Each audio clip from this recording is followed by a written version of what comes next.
Welcome to zero loss option trade stock forex course dot com speedlearning.com। दोस्तों budget आने वाला है, क्या तैयारी है बजट की? बजट 2022 में आप कैसे ट्रेड करेंगे, आप कैसे इन्वेस्टमेंट करेंगे, इस वीडियो में हम लोग बहुत सिंपल तरीके से उसी बारे में सब कुछ समझने वाले हैं। मैं पंकज जैन कोशिश करता हूं कि हर एक इंसान ट्रेडर, या तो वो बिल्कुल बिगिनर हो या वो एडवांस ट्रेडर हो, सभी को मदद मिले और ऐसा कुछ सपोर्ट मिले कि आपको काम करने में मदद हो। सिर्फ बातें करने के लिए हम यहाँ पे अपना नॉलेज शेयर नहीं कर रहे हैं।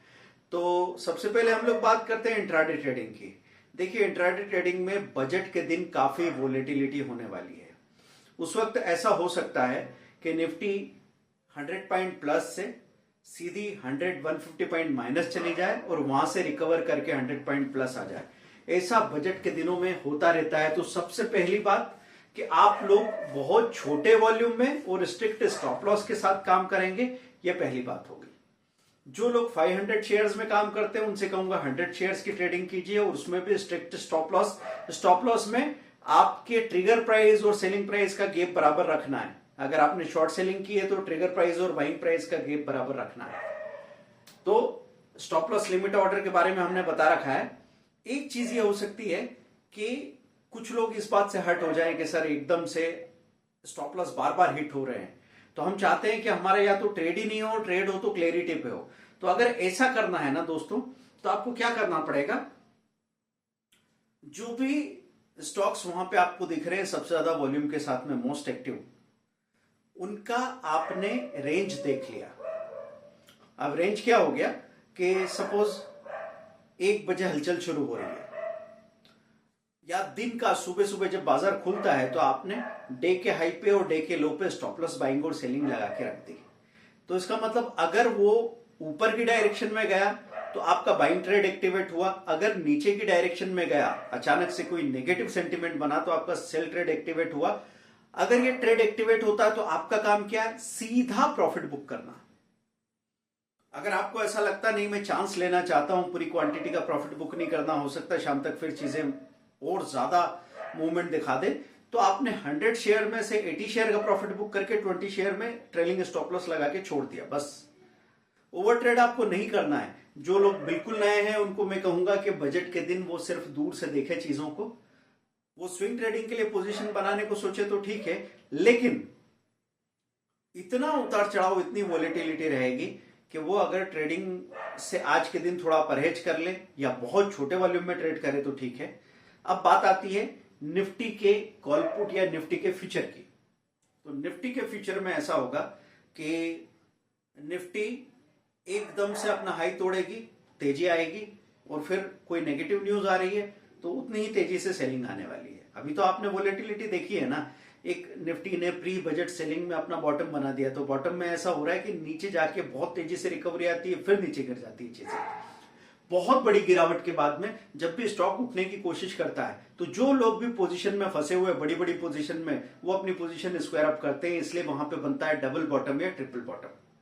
देखिए, आज मैं थोड़ी तेजी से सारे कंसेप्ट समझाने वाला हूं, क्योंकि बाकी बेसिक और डिटेल कंसेप्ट के लिए तो आपको सारे वीडियो मेरे मिल जाएंगे, आप उनको रेफर करके चीजें देख सकते हैं।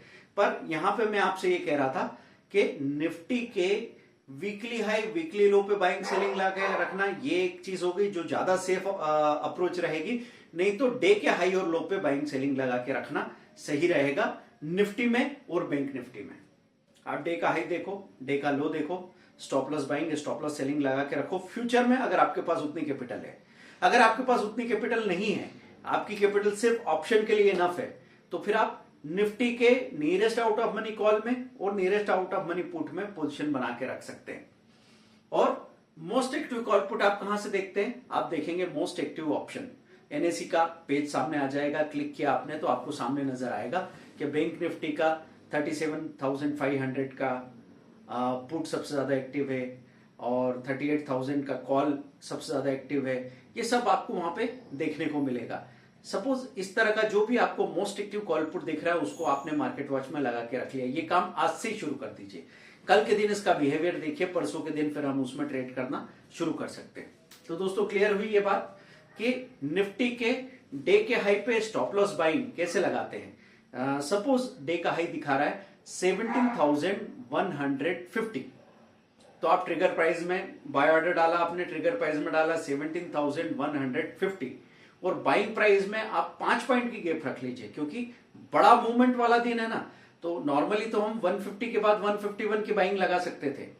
ट्रिगर प्राइस आपकी 17,150 होती और नॉर्मल डे में आप 17,152 कर लेते। लेकिन यहां पे मैं कहूंगा 5 पॉइंट या 10 पॉइंट का गैप भी सही रहेगा। तो 17,150 का आपने ट्रिगर डाला और 17,160 का बाइंग प्राइस डालिए, 10 पॉइंट्स की गैप रखिए आपने।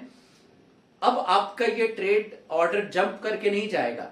अब ट्रेड अगर एक्टिवेट हो गया तो आपने देखा सीधा 17,160 पे आया और इतना तेज मूवमेंट आएगा कि आपको एकदम दिखेगा 160 से वो 220 है, 60 पॉइंट मिल रहे हैं। मैं कहूंगा जिन लोगों को ज्यादा रिस्क एपेटाइट नहीं है वो उसी वक्त बस बेचेंगे। वो 220 देख के हो सकता है 210 पे, 215 पे, 225 पे कहीं भी बिके, रुकना नहीं है।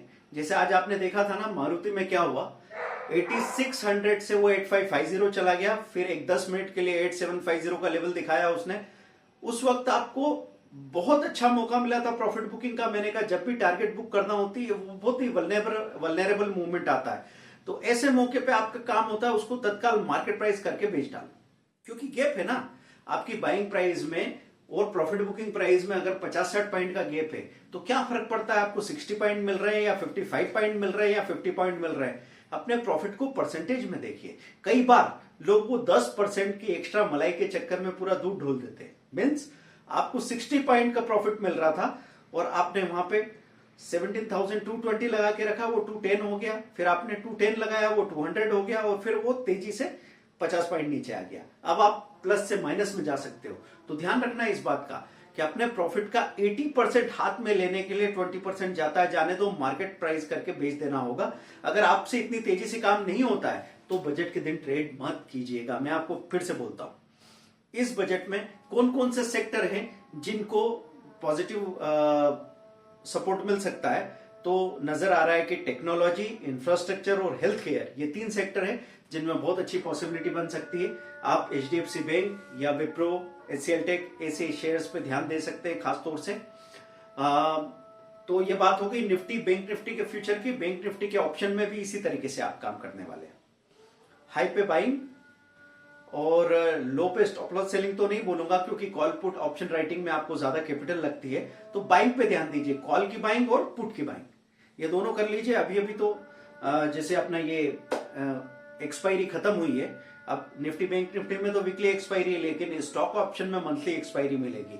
तो हमको अगर वहां पे कोई पर्टिकुलर स्टॉक में हमको ऐसा नजर आ रहा है कि बहुत ज्यादा वॉल्यूम हो रहा है और LTP हाई के करीब है, मोस्ट एक्टिव दिख रहा है स्टॉक, तो उसके कॉल में पुट में दोनों में हाई पे बाइंग लगा के रखने की जरूरत पड़ेगी दोस्तों आपको।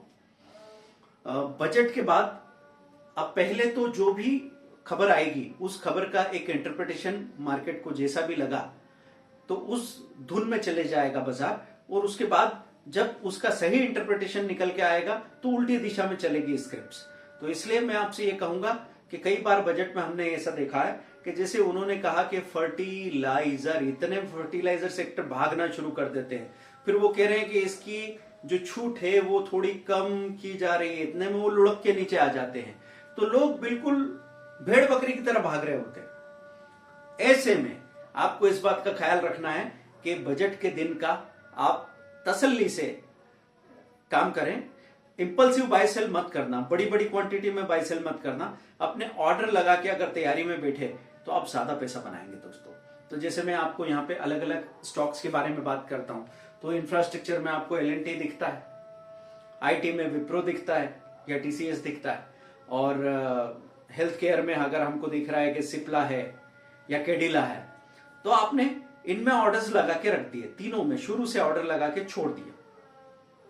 अब हमारी स्ट्रेटेजी बजट जैसे दिन में क्या होनी चाहिए, जब कोई बड़ा इवेंट आता है, जब बड़े बड़े मूवमेंट ऊपर नीचे के होने वाले होते हैं, उस दिन हमको कम वॉल्यूम में ज्यादा प्रॉफिट मार्जिन के लिए एक्सपेक्टेशन रखना चाहिए। लेकिन अगर आप ये सोच रहे हैं कि सर अगर 50 पॉइंट का मूवमेंट आ रहा है और आप कह रहे हैं कि 200 शेयर खरीदो, तो 50 पॉइंट का मूवमेंट और 200 शेयर कितना पैसा मिलेगा? 10,000 रुपया। तो आपका दिमाग अगर ये बोलता है कि सर 200 क्यों, 2000 क्यों नहीं, तो इतने वोलेटाइल दिन में आप ये जरूर ध्यान रख लेना कि 2000 शेयर होंगे और वो एक झटके में 5 रुपए नीचे जाएगा, 10,000 माइनस दिखने लगेंगे। क्या झेल सकते हो? हमेशा इस बात की जरूरत नहीं कि आप ज्यादा पैसा बनाओ, इस बात की जरूरत है कि आप जो रिस्क लो वो कैलकुलेटेड होना चाहिए। आपको ये पता होना चाहिए कि भाई मैक्सिमम इतना नुकसान हो सकता है। और 200 शेयर और 2000 शेयर में क्या फर्क है? 200 शेयर में जो पैसा एंगेज हो रहा है वो हो सकता है 50,000 रुपए, 2000 शेयर में जो पैसा एंगेज हो रहा है वो 5 लाख रुपया है। तो फाइल एक अगर आपके एंगेज हो गए तो हो सकता है आपके पास फिर अलग से कोई पैसा नहीं है ट्रेड रिपेयर करने के लिए। तो कम पैसा लगाने से आप बहुत देर तक बैठे रह सकते हैं, आपको डरने की जरूरत नहीं पड़ती है दोस्तों। जैसा मैंने अभी पिछले वीडियो में ये बताया था कि मारुति के सिर्फ 30 शेयर होने की वजह से मैं उनमें स्टॉप लॉस लगा के छोड़ गया और वो बिके हैं 500 रुपए ऊपर इंट्राडे में। बाद में मैंने उनको डिलीवरी में भी उठाया क्योंकि वो सही तरीके से बंद हो रहे हैं और फिर मैंने उनको 8900 पे बेचा, 900 रुपए ऊपर। तो ये सब क्यों हो पाया? क्योंकि क्वांटिटी कम थी, वॉल्यूम कम था। अगर वॉल्यूम ज्यादा होता तो क्या होता? आप इसको थोड़ा सा गौर करने की कोशिश करो, क्योंकि ये बात बहुत देर से समझ में आती है किसी इंसान को। मैंने कहा ना कि छोटा गरीब ट्रेडर बड़ी बड़ी छलांगे लगाना चाहता है। या तो मैं ऐसे कहूं कि आप किसी डिनर वगैरह में या कहीं पार्टी में जाएंगे तो एक ऐसा इंसान आ जाए जो यूज टू नहीं है इस तरह की पार्टीज में, तो वो क्या करेगा? अपनी प्लेट में सारा भर लेगा खाना, जितना वो खा नहीं सकता उससे ज्यादा भर लेगा। क्यों? क्योंकि उसको लगता है फिर नहीं मिलेगा। पर इसमें होता क्या है? उसमें यह होता है कि 2000 शेयर आपने ले लिए तो सिर्फ लॉस का प्रेशर नहीं है, प्रॉफिट का भी प्रेशर आएगा। 2000 शेयर में ले लूं 5 मिनट के अंदर, वो अगर 5 रुपए ऊपर चले जाए, मुझे 10,000 रुपए का प्रॉफिट मिलेगा तो मैं उसको झेल नहीं पाऊंगा। तो या तो मैं क्या करूंगा कि 2000 शेयर में से 1500 शेयर मैंने खाली कर दी और अब 500 शेयर भागते गए बहुत ऊपर तक, तो शाम को मैं बैठ के रो रहा हूं कि अरे यार अच्छे खासे 2000 लिए थे, 1500 मैंने बेचे ही क्यों होंगे? तो मतलब आप बड़ी क्वांटिटी को तो रख नहीं पा रहे। अब क्या हुआ? जैसे 5 रुपए ऊपर गया, 10,000 प्लस दिखा रहा था, फिर वहां से सीधा 2-2.5 रुपए नीचे आया तो 10,000 का 5,000 दिखने लगा। अब 10,000 का 5,000 दिखने पे आपको लगा कि अरे 5,000 गए, अच्छे खासे 10,000 मिल रहे थे, अभी 5,000 चले गए। हम नहीं सोच पाते उस तरीके से। इसलिए मैं आपसे कहता हूं कि एक बार सही क्वांटिटी, और क्वांटिटी से भी बड़ी बात सही स्टॉप लॉस लगा के छोड़ दिया ना, तो बाकी काम मार्केट अपने आप कर लेगा और वहां जो आप प्रॉफिट कमाएंगे वो आपके अंदाजे से बहुत बड़ा होगा। एक बार करके देखिए। ये बजट हमारे साथ, बजट के और भी वीडियो मैं आपके लिए पब्लिश करने वाला हूं। आप बिल्कुल चैनल को सब्सक्राइब कीजिए, शेयर कीजिए इनको सब लोगों के साथ में, क्योंकि मैंने देखा है कई बार उस एक दिन में लोग 50-50 हजार, 2-2 लाख रुपए का नुकसान कर लेते हैं। कई लोग तो एक फ्यूचर खरीदते हैं, जब उनको फायदा दिखने लगता है तेजी से तो एक फ्यूचर और ले लेते हैं और वहां से बाजार पलट के नीचे चला गया तो एक ही ट्रेड में 2 लाख रुपया माइनस हो जाए। ये मत कीजिएगा दोस्तों, क्योंकि बजट में जो भी प्रोविजन आ रहा है वो प्रोविजन आ रहा है अगले फाइनेंशियल ईयर के लिए। मतलब आप ये मत समझ लेना कि जिस स्टॉक के लिए पॉजिटिव न्यूज आई है वो सारा का सारा फायदा आज शाम तक ही हो जाएगा। तो जब भी कोई ऐसी पॉजिटिव न्यूज आएगी तो आप तक पहुंचे उसके पहले बड़े बड़े ट्रेडर उसमें ट्रेड करेंगे, फिर वो एक हाई बनाएगा, वहां से वो प्रॉफिट बुक करेंगे, वो झटके से नीचे आएगा, हो सकता है आप फंस जाओ। उसके बाद वापस वो खरीदने की तैयारी में, क्योंकि उनको पता है कि इसके लिए अच्छा प्रोविजन आया है, तो डिप में वो उसको तरीके से सिस्टमेटिक अकुमुलेट करेंगे और बाकी जितने बड़े बड़े इन्वेस्टर्स है या इंस्टीट्यूशन है वो उस उछाल का प्रॉफिट बुकिंग के लिए फायदा भी उठा सकते हैं। तो आपको इन बातों का ध्यान रखना है। आपको ये बातें समझ में आई? सॉरी मैंने थोड़ा जल्दी जल्दी चीजों को बताया है क्योंकि बातें बड़ी इंपॉर्टेंट है। तो निफ्टी, बैंक निफ्टी में क्या करना है ये मैंने बताया है, स्टॉक इक्विटी कैश में क्या करना है ये मैंने बताया है, और उसी को स्टॉक फ्यूचर एंड ऑप्शन में आप करना चाहें तो फ्यूचर तो मैं मना कर दूंगा, लेकिन ऑप्शन में कॉम्बिनेशन लेके काम कर सकते हैं। आप अगर ऐसा कर लें कि जैसे ही उसका हाई टूटे, आपने nearest out of money call खरीदा और आधी प्रीमियम का पुट खरीदा, क्योंकि आप अभी तेजी के बारे में सोच रहे हैं। आपने देखा कि ऊपर की तरफ का हाई टूटा है, कोई पॉजिटिव न्यूज आई है, आपने कॉल बड़ा ले लिया, पुट छोटा ले लिया, तब भी पुट साथ में लेके रखा है, क्योंकि अचानक से बाजार कभी भी पलटेगा तो वो पुट संभाल लेगा।